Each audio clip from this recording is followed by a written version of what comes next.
In 1971, the U.S. Department of Labor started the Occupational Safety and Health Administration, better known as OSHA. OSHA was established to ensure that all American workers remain safe and healthy by setting and enforcing standards that encourage continuous improvement in workplace safety and health. OSHA's training and safety standards are in place to give you the information necessary to stay safe at work, and if followed, will provide you with an environment where you can safely do your job. Throughout this training session, you'll be introduced to the OSHA Standard 1910.1200, the Hazard Communication Standard.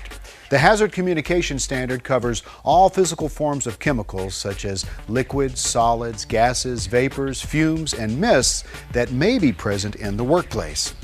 This also includes chemical exposure that is generated as a result of the activities in various work environments. For example, welding fumes, dust, and exhaust fumes. Every year, OSHA compiles a list of its top 10 violations, and each and every year, hazard communication finds its way onto the list with more than 5,000 violations a year. These violations are due to two main factors. For one, most workplaces contain hazardous materials of some kind. Even something as simple as cleaning fluids are considered hazardous. And two, the main reason for the hazard communication standard being cited so frequently is because a large number of people do not follow the proper labeling, handling, and storing procedures for substances present in their workplace.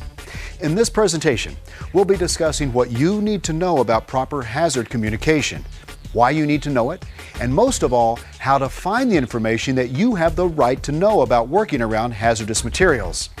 Both OSHA and your employer want you to be familiar with this standard so that you can properly follow policy and procedure when working around the potential hazards that come with these materials.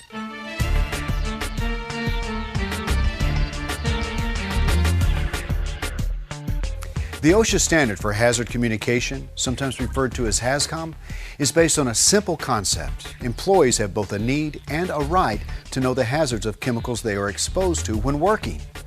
According to OSHA, there are an estimated 650,000 existing hazardous chemical products, with hundreds of new ones being introduced every year. Even if you don't use the chemicals yourself, you're required to know about them if they're present in your work area.